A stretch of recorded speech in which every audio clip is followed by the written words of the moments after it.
नमस्कार मित्रांनो, तुमचं स्वागत आहे माझ्या पहिल्या ब्लॉगमध्ये. तर मित्रांनो, तुम्ही बघू शकता माझा मित्र कृष्ण व आमची फॅमिली मेंबर आम्ही चाललो आहोत सप्तशृंगी गडावरती दर्शन घेण्यासाठी. तर मित्रांनो, तुम्ही बघू शकता आम्ही आता समृद्धी महामार्गाने प्रवास करत आहोत. तसंच आम्ही वैजापूरला उतरून तसंच येवला मार्गे मनमाड जाणार आहोत. तर तिथे आम्हाला एका देवीचं सुद्धा दर्शन घ्यायचं होतं. तर आम्ही तिथे थोडेसे फोटो वगैरे शूट करून पुढे निघा. तर मित्रांनो, तुम्ही बघू शकता छान असे डोंगर वगैरे बघत आम्ही देवळा कळवण मार्गे सापुतारा जात आहोत.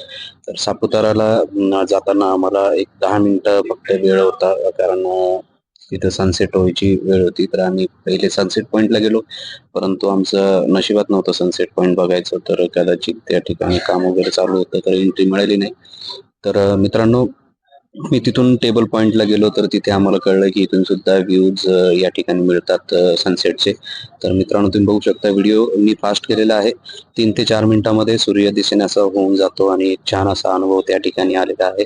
आणि दुसरी गोष्ट, आम्ही वरती नाही जाऊ शकलो कारण 5 ते 10 मिनिटामध्ये अंधार वगैरे पडला होता. तर आम्ही तिथून रिटर्न निघालो.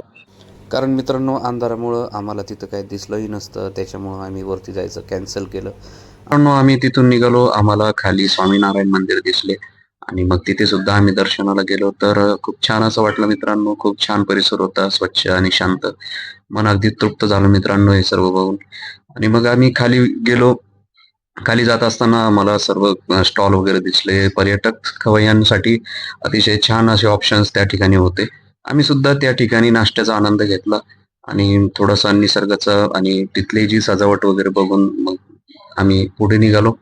मग आम्हाला वणीला जायचं होतं, कारण आमचे मित्र सकाळी येणार होते. आम्हाला त्यांच्यासोबत वणी गडावरती जायचं होतं.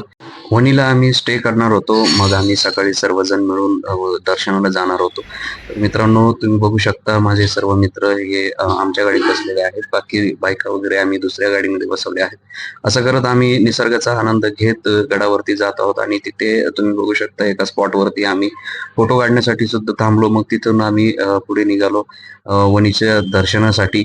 तर मित्रांनो, तिथे जात असताना आम्ही रोपवेचे तिकीट वगैरे काढले आणि तिथून मध्ये जाताना असा अनुभव आला की खूप वेटिंग त्या ठिकाणी होती. 1 ते 1.5 तासाची वेटिंग त्या ठिकाणी असल्यामुळे आम्हाला खूप उशीर पण त्या ठिकाणी होणार होता. तर अक्षरशः मित्रांनो, खूप वाईट अनुभव आला, कारण लहान मुलं सुद्धा आमच्या सोबत होते. मित्रांनो, फायनली आमचा रोपवेचा प्रवास सुरू झाला आणि थोड्याच वेळात आम्ही वरती पोहोचलो. परंतु वरती जाऊनही काहीच फायदा झाला नाही, कारण तिथे सुद्धा आम्हाला 2 तास वेटिंग करावी लागली. सो मित्रांनो, फायनली आमचं दर्शन झालेलं आहे आणि परत निघालो. परत येताना खाली आम्ही एका रेस्टॉरंटला थांबलो. तिथं सर्वांनी जेवण वगैरे केलं. आमचा नाशिकला जाण्याचा प्लॅन होता, परंतु मुलं सुद्धा खूप बोर झालेले होते आणि आम्ही सुद्धा खूप थकलेलो होतो. तर सर्वांनी निर्णय घेतला की आता आपण परत घरी जायचं. तर मित्रांनो, आम्ही तिथे परत सनसेटचा एक फोटो घेतला आणि आम्ही परत घरी निघालो. तर मित्रांनो, माझा हा पहिला ब्लॉग तुम्हाला कसा वाटला कमेंटमध्ये नक्की सांगा. धन्यवाद मित्रांनो.